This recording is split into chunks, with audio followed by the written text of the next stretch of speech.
जय गंगा मैया की। आज मैं देवी भागवत देवी पुराण में वर्णित भगवती गंगा की महिमा का वर्णन करने जा रहा हूँ। सर्वतीर्थकृतस्नानै सर्वदेवाभिपूजनै सर्वयज्ञतपोदानै सर्वतीर्थाभिदर्शनै सर्वाभिवन्द्यपादाब्ज वन्दनैस्तवनैरपि यथा न जायते पुण्यं तथा गंगा स्मृतिर्भवेत्। जो पुण्य सभी तीर्थों में किए गए स्नान, सभी देवताओं के पूजन, सब प्रकार के यज्ञ, तप, दान, समस्त तीर्थों के दर्शन तथा परमेश्वर के बंधन और स्तवन से नहीं प्राप्त होता है जीव को, वह गंगा मैया के स्मरण मात्र से हो जाता है। गंगा गंगेति यो ब्रूयात योजनानां सतैरपि मुच्यते सर्व पापेभ्यो विष्णुलोकम स गच्छति। पद्म पुराण के उत्तरखंड में वर्णन मिलता है कि जो मनुष्य 100 योजन दूर से भी गंगा गंगा का उच्चारण करता है, वह सब पापों से मुक्त होकर के श्री विष्णुलोक को चला जाता है। पुण्यसलिला नदियों में देव नदी गंगा का स्थान सर्वोपरि है। गंगा की पुनीता पवित्रता का मुख्य आधार उसमें व्याप्त अलौकिक शक्ति है, जिसके कारण लोग उस पर अगाध प्रेम एवं श्रद्धा रखते हैं एवं पूजा अर्चना करते हैं। ऋग्वेद में भी जिन विशिष्ट नदियों की ओर श्रद्धा संकेतित की गई है, उनमें गंगा शीर्षस्थ हैं। वायु पुराण एवं कूर्म पुराण में भी ये कहा गया है, जिस प्रकार हिमालय जहाँ जहाँ आच्छादित है वह समस्त भाग पुनीत है, उसी प्रकार गंगा का प्रवाह जिन जिन क्षेत्रों में है वे समस्त क्षेत्र व तट पवित्र हैं। यथा सर्व पुण्यम हिमवती गंगा पुण्या च सर्वता। इसके तटों पर स्थित हरिद्वार, कनखल, प्रयाग एवं काशी प्रभृत तीर्थ प्रसिद्ध ही हैं। वायु पुराण ने आकाश, अंतरिक्ष एवं भूमि में 35 कोटि तीर्थों की गणना की है। वे सभी तीर्थ गंगा में अवस्थित माने गए हैं। वास्तव में गंगा पुनीतम नदी है, पवित्र नदी है। जन्म से लेकर के मृत्यु पर्यंत गंगा हमारे संस्कारों में कहीं न कहीं किसी न किसी रूप में जुड़ी हैं। उनका यह जुड़ाव आज से नहीं है, युग युगांतरों से है, जो भारतीय संस्कृति को अक्षुण्ण बनाए हुए है। वह 2 रूपों में हमारे हृदय में प्रतिष्ठित हैं, भौतिक रूप में और दूसरा आध्यात्मिक रूप में।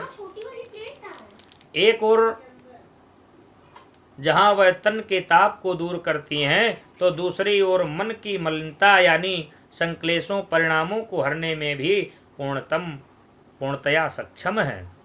तन की शुद्ध के साथ साथ अंतःकरण की शुचिता के लिए हम गंगा की शरण में जाते हैं। इनका जल मात्र पानी नहीं है, अपितु जीवनदायी है। जैविक शक्ति प्रदाता होने से लोकों में गंगा मैया के रूप में समादृत हैं। गंगा जनमानस में इतनी पूज्य है कि लोग उनके प्रति अनन्य श्रद्धा निष्ठा रखते हैं। उनके दर्शन, नाम स्मरण, मार्जन, अवगाहन आदि से अपने को धन्य एवं कृतकृत्य मानते हैं। दरस परस मज्जन अरुपाना। महाभारत के वन पर्व एवं अनुशासन पर्व में अनेक श्लोकों में गंगा की महिमा का विस्तार पूर्वक वर्णन मिलता है, अभिमंडित किया गया है, जिसे संक्षिप्त में यहाँ मैंने प्रस्तुत किया है। जहाँ कहीं भी स्नान किया जाए गंगा कुरुक्षेत्र के बराबर है, किंतु कनखल की अलग विशेषता है और प्रयाग में इनकी परम महत्ता है। यदि कोई सैकड़ों पाप कर्म करके गंगा जल अवसिंचन करता है, तो गंगा जल उन दुष्कृत्यों को उसी प्रकार जला देता है जिस प्रकार अग्नि ईंधन को जला देती है। जिस तरह से आग में अनेक प्रकार का ईंधन डाल दिया जाए और वो सब जल करके लकड़ियाँ सब राख बन जाती हैं, इसी तरह से चाहे जितने जीवन में व्यक्ति ने पाप किए हों, दुष्कृत्य किए हों, लेकिन भगवती गंगा मैया में वो सामर्थ्य है कि उन सभी पापों से भगवती गंगा उन सभी जीवों को मुक्त कर देती हैं। कलयुग में सर्वकृत युगे पुण्यम, महाभारत के तीर्थ यात्रा पर्व में ये वर्णन मिलता है। सर्वकृत युगे पुण्यम त्रेतायाम पुष्करम स्मृतम द्वापरेऽपि कुरुक्षेत्रम गंगा कलियुगे स्मृता पुनाति कीर्तिता पापम दृष्टा भद्रम प्रयक्षते अवगाढ़ा च पीता च पुनात्या सप्तमम कुलम। कलयुग में सभी पवित्र होते हैं। त्रेता में सबसे अधिक पुष्कर पवित्र है। द्वापर में कुरुक्षेत्र में गंगा की विशेष महिमा रहती है। अलग अलग युगों में तीर्थों की भी महिमा बढ़ जाती है। गंगा जी का नाम लिया जाए तो वह सारे पापों से मुक्त करा देती हैं। दर्शन करने पर ये कल्याण प्रदान करने वाली हैं। स्नान और जलपान करने पर मनुष्य की 7 पीढ़ियों को भगवती गंगा पावन कर देती हैं, पवित्र कर देती हैं। महाभारत में भी गंगा जल को चंद्रायण व्रत से भी 1000 गुना अधिक गुणकारी बताया गया है।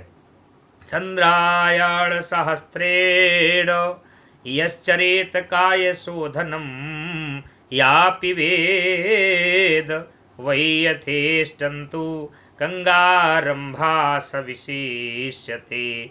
जब किसी मनुष्य की अस्थि जल को स्पर्श करती रहती है तब तक वह स्वर्गलोक में प्रसन्न रहता है। गंगा के समान कोई तीर्थ नहीं, न गंगा सदसम तीर्थम। वहीं उत्तम देश है जहाँ गंगा पाई जाती हैं, उसे सिद्ध क्षेत्र कहना चाहिए, क्योंकि वह गंगा तीर को छूता रहता है। हम उस देश के वासी हैं जिस देश में गंगा बहती है। वे जनपद देश, वे पर्वत एवं आश्रम जिनसे होकर के भगवती गंगा बहती हैं, पुण्य का फल देने से महान है।